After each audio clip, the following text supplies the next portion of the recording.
Olá, internautas! Sejam bem-vindos a mais um videochat da TV O Tempo. Hoje nós vamos tirar as últimas dúvidas dos contribuintes sobre o imposto de renda. O prazo para a entrega das declarações se encerra na próxima terça-feira e pouco mais de 60% delas já foram entregues. Para esclarecer as principais dúvidas, recebemos no estúdio a advogada Graziele Xavier Mendonça e o contador Antônio Baião, diretor do Conselho Regional de Contabilidade. Obrigada pela presença, gente. Antônio, eu queria começar a falar sobre essa demora. Assim, todo mundo tem deixado para a última hora, muita gente tem deixado para a última hora. Tem alguma punição, tem algum tipo de dificuldade, algum problema para quem deixa para os últimos minutos? Na verdade, hoje em dia, até se acabar a luz, você fica prejudicado, né? Acabar a luz, cair a internet, porque tudo depende de energia, depende de internet. Mas na prática, né, considerando que vai ter luz e internet, a pessoa pode ficar para os últimos lotes, né? Porque a Receita sempre observa essa data de entrega para os seus cronogramas dos primeiros lotes, né? Começa em junho e todo mês vai ter dia 15 normalmente. Então o perigo é esse, né? Quando a pessoa tem a receber, isso é um problema, mas quando tem a pagar, muda pouco, porque ela vai pagar no dia 30 mesmo, né? Que é o prazo máximo também, a primeira cota ou cota única. Nós verificamos que a maior parte das dúvidas giram em torno dos aposentados. Faixa de isenção, se os idosos não aposentados também têm isenção, como são os benefícios deles? O aposentado com mais de 65 anos tem a isenção em dobro, né? Mas a própria fonte pagadora já separa lá o rendimento que é tributável, que é isento, né? Considerando essa duplicidade de benefício, né? E a gente fala o seguinte, até quem morre paga imposto, né? Porque a pessoa faleceu, o inventariante tem que fazer a apuração normalmente como espólio daquela pessoa até sair o formal de partilha. Então todo mundo paga imposto, tem renda, é tributável, vai pagar. Pode ter essa variação, como é o caso do aposentado mais de 65 anos, que tem a isenção em dobro, né?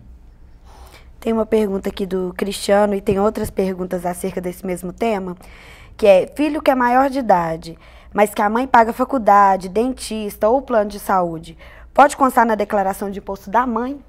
Pois é, até 21 anos é dependente, né? Então pode ter toda essa benesse dos valores, né? Dos benefícios do plano de saúde, assistência médica, faculdade ou colégio e tal, e até 24 anos se fizer curso técnico ou estiver fazendo curso superior.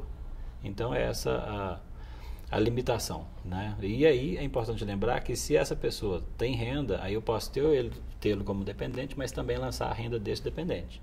Então é preciso avaliar, porque às vezes a renda dele vai interferir muito na apuração, então deixa de ser vantagem deduzir tudo que ele me traz como dependente, tanto o valor de dependente, R$ 1.974, como o limite para educação, R$ 3.091, com mais despesa médica sem limite.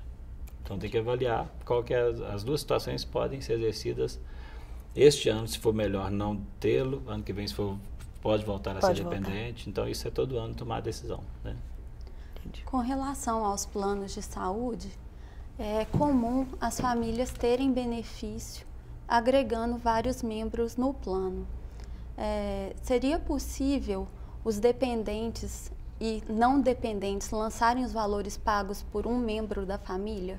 Pois é, o plano de saúde já tem que informar separadamente, né? O que é o titular, o que é cada dependente. Então, é possível sim ele lançar separadamente, né? Para evitar essa dúvida da Receita e cair na malha fina por isso. Ainda que o pagamento tenha sido feito por um membro da família? Sim, só pode ser deduzido por uma pessoa, né? Então pode acontecer, mas realmente cada um pode lançar e por isso que hoje em dia é obrigatório que o plano de saúde informe cada valor de cada participante do plano, né? Porque isso é comum no plano empresarial, plano familiar, né?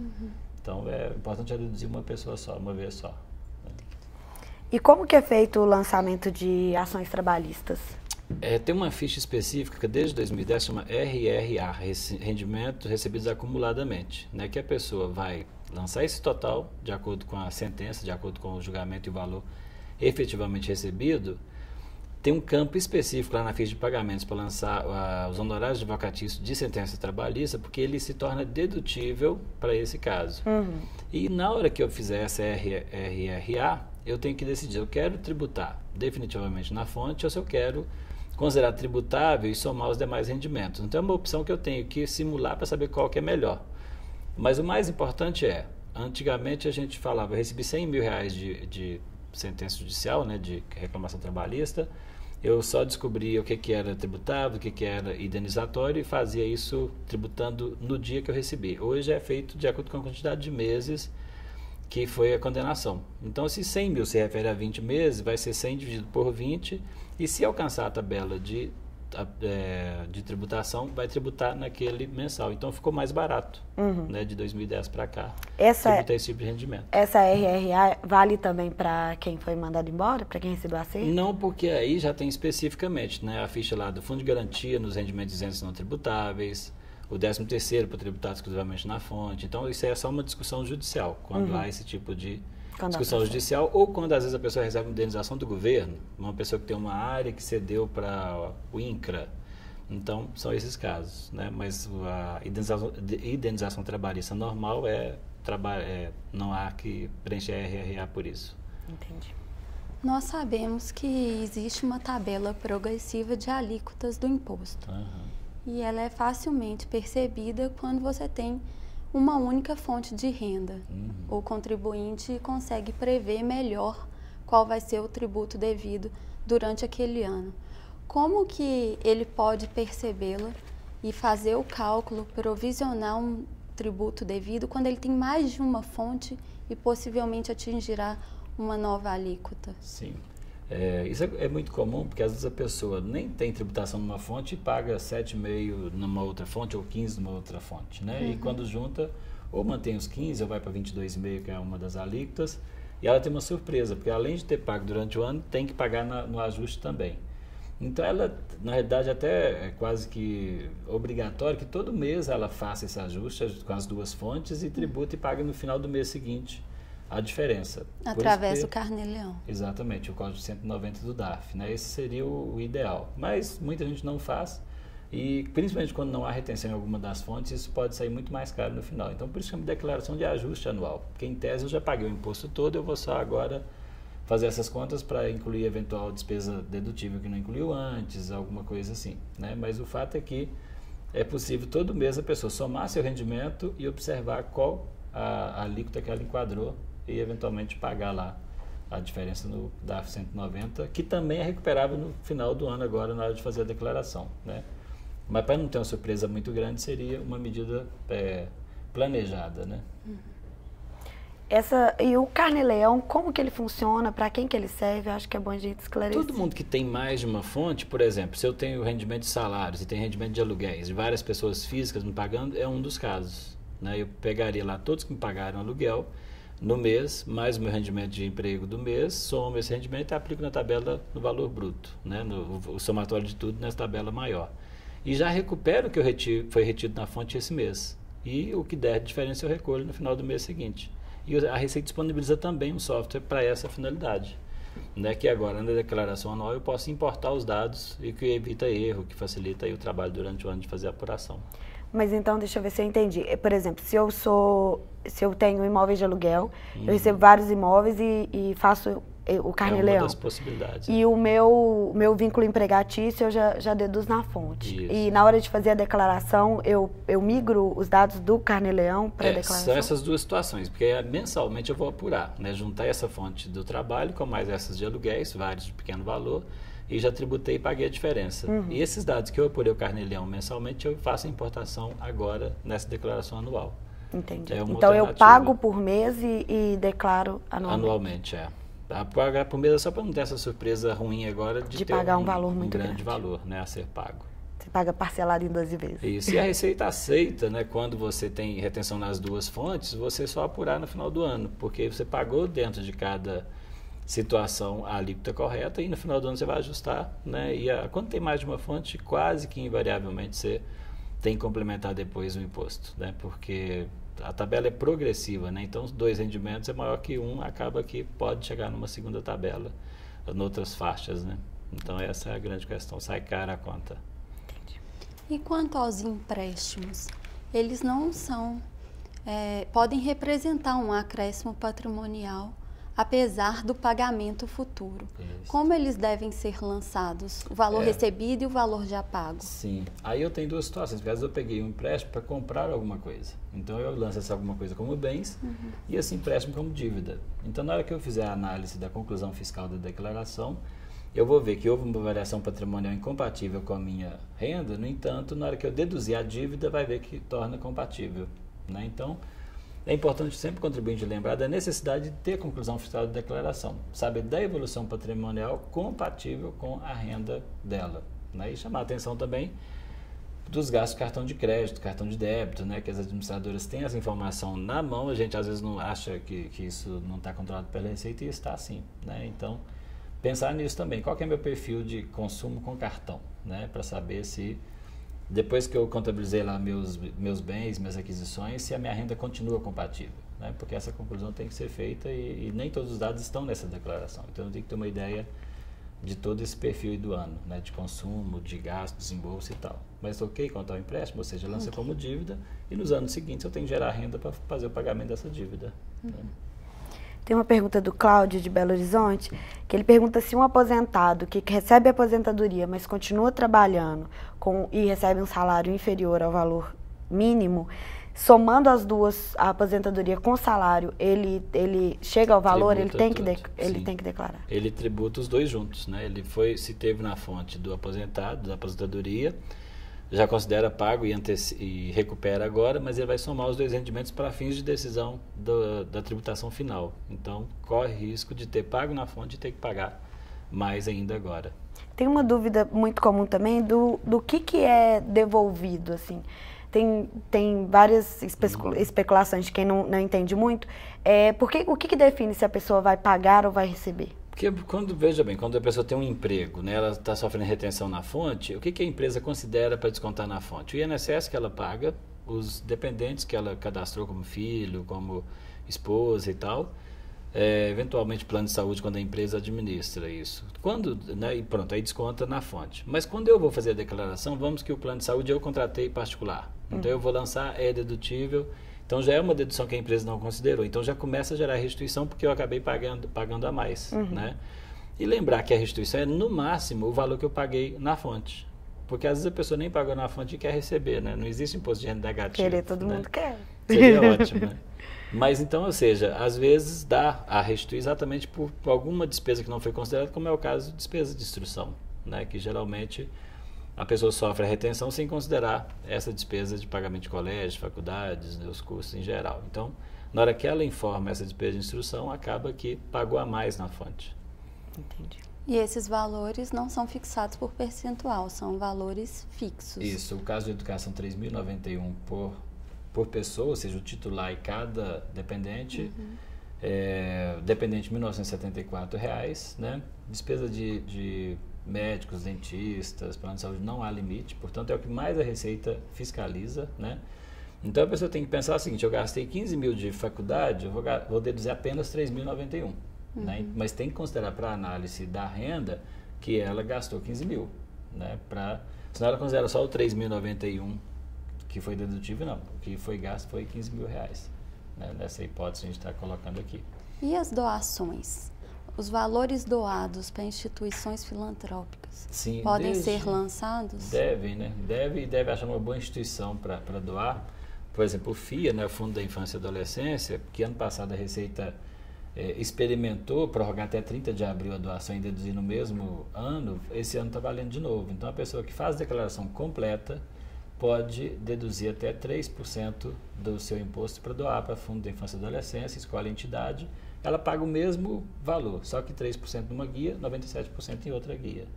Então vale a pena, né, procurar junto a um contador isso. Como é que eu faço para doar, descobrir a entidade, fazer essas doações, porque é uma renúncia fiscal interessante e pode ajudar aí menores carentes, instituições filantrópicas, né? É bem interessante. O que mais pode ser deduzido do cotidiano, assim? Além de fazer uma lembrança aqui, quando a pessoa deixa de ser dependente para se alimentando, né, que é uma diferença conceitual interessante. Às vezes um casal separa, os filhos ficam com a esposa e eles combinam de pagar a pensão alimentícia e nessa combinação a escola, por exemplo, vai ser paga em separado do valor da pensão alimentícia, ou plano de saúde, né, que às vezes o valor varia, então para evitar uma nova audiência fica combinado esse pagamento à parte. Então, para quem paga a pensão alimentícia, deixa de ser filho, deixa de ser dependente para ser alimentando. E aí ele não tem a dedução do dependente, mas tem a dedução da escola, do que ficou combinado deste dependente. Então, cabe para filho nessa situação, para menor carente, quem tem a tutela, guarda judicial, né? Vale esse tipo de situação de alimentando e não de dependente. Que também esse ano tem uma ficha exclusiva no programa, né? Que antes não era, agora já tem uma ficha exclusiva para desse tratamento separado. Uma coisa que eu acho importante também, quem recebe pensão alimentícia sofre tributação. E às vezes é uma surpresa que muitas pessoas que não sabem disso recebem a notícia depois. Por quê? Porque quem paga a pensão lança como dedutível e às vezes a pessoa que recebe a pensão não está obrigada a declarar porque considera só o rendimento que ela tem de vínculo trabalhista, por exemplo. Se somado com a pensão passa a ser obrigatório, então ela cai na malha fina sem ter feito a declaração.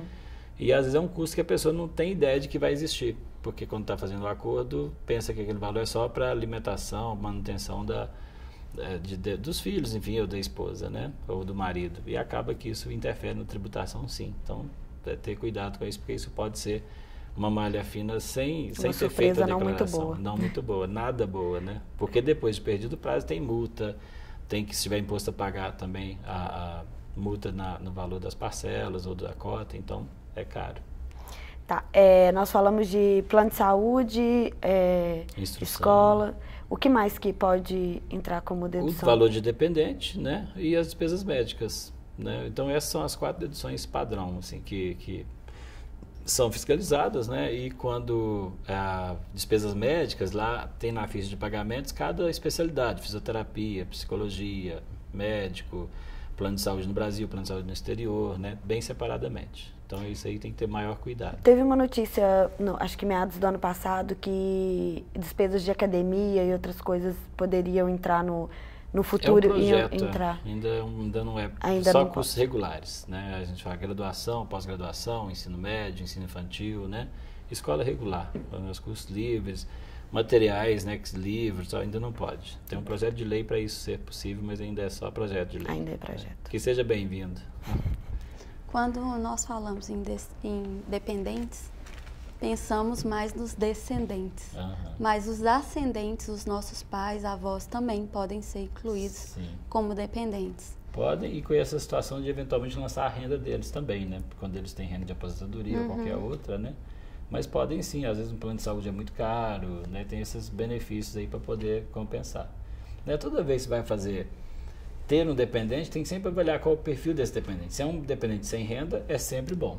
Se tem alguma renda, mesmo que seja renda de estágio, porque às vezes o dependente passa a fazer estágio, tem também que incluir. Então, ou seja, tem que avaliar, mas pode sim, né? Os ascendentes e descendentes. Tem uma pergunta do Américo, de Belo Horizonte. Ele pergunta como fazer para declarar metade do imóvel passada para a filha após o fechamento do espólio da esposa. Ah, sim. Quando saiu o formal de partilha, a própria sentença já veio como que seria isso, né? Espólio do fulano de tal, vai 50% para o cicrano, tantos por cento Beltrano e tal.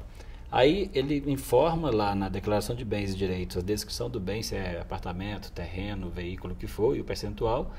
E lá na ficha de rendimentos isentos e não tributáveis tem lá doações, heranças, meações, que o mesmo valor que foi na ficha de bens vai na ficha de renda, para dar compatibilidade à declaração. Então, informar na ficha de bens e direitos a descrição do bem, inclusive dentro do que foi igual ao que foi lá no formal de partilha, que já tem o padrão, e lá no rendimentos isentos e não tributáveis, a linha específica de doações, meações e heranças.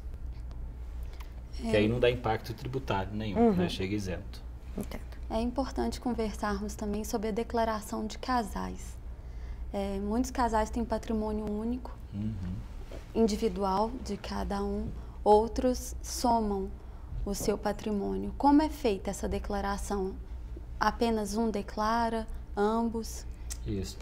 A decisão de fazer em conjunto separado, ela pode ser também a cada ano, né? Porque quando, se eventualmente o casal lança em conjunto e os dois têm renda, a tabela continua uma. Então, é sempre desvantajoso fazer em conjunto. Mas os bens que são em comum, né? Quando eu declaro, eu falo bem tal em nome do marido, em nome da esposa, né? Porque aí vai declarar, né, numa delas, colocando que está na declaração do marido ou da esposa para não ter essa duplicidade.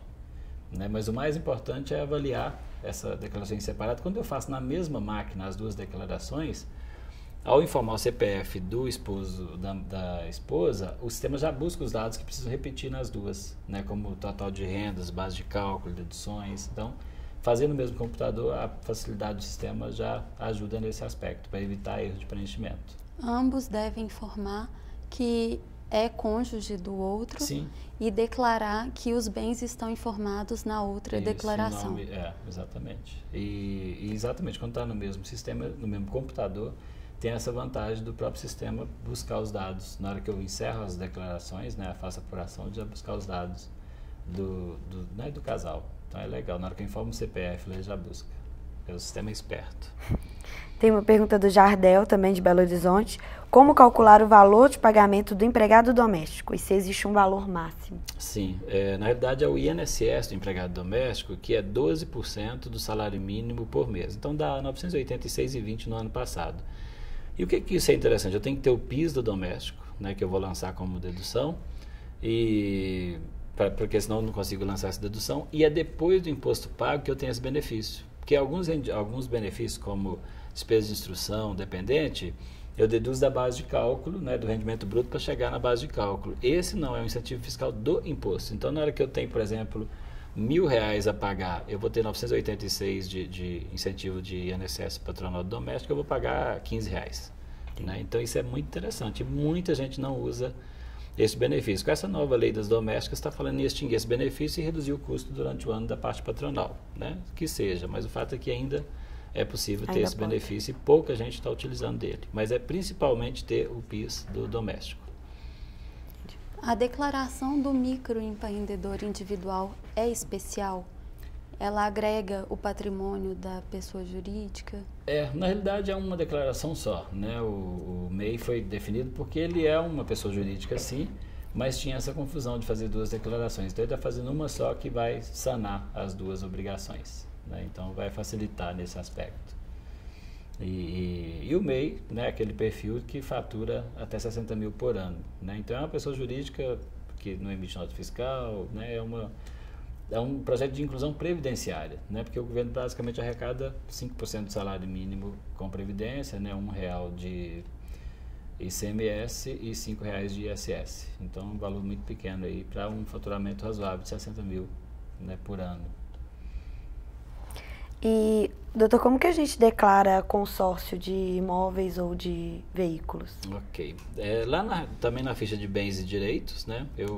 Lá tem um item também consórcios, e eu descrevo que tipo de consórcio que é, e esse valor quase sempre vai oscilar de ano para ano, porque esse ano eu paguei determinado valor, ano que vem eu pago mais um pouco, então vai 31 de dezembro de 2011, quanto que era esse consórcio, 31 de dezembro de 2012, quanto que é esse consórcio, provavelmente valor maior do que foi em 2011. Então é preciso lançar na ficha de bens e direitos, que obviamente entra na minha variação patrimonial. Tem uma dúvida também, que às vezes tem orientação distinta, quando eu compro um carro financiado. Que muita gente, eu defendo, por exemplo, que você lança o valor do bem no bens e direitos, o valor da nota fiscal, né? Por exemplo, um carro de 25 mil, lança o bem de 25 mil, se deve 20 mil dele, lançando dívida 20 mil. Portanto, eu gastei 5 mil efetivamente no ano. Mas há alguns que defendem que você deve lançar no bem à medida que ele é pago e não lança a dívida. Então, as duas situações eu já vi orientações e eu sempre oriento essa. Lanço o valor correto do bem nos bens direitos e da dívida e vou amortizando a dívida ano a ano. No caso de alienação de cotas de empresa, como o ex-sócio deve lançar, considerando que isso ocorreu ao longo do ano de 2012? Ele tem que apurar esse eventual ganho de capital, né, que também tem um programa específico, igual quando vende imóvel, vende veículo, né? E esse ganho de capital ele tributou 15% lá no ano passado, no ano seguinte ao que ele fez a venda. E aí ele vai informar isso lá na ficha também de ganho na alienação de bens, de cotas, né, que tem lá a ficha específica. Então tem que ter esse cuidado.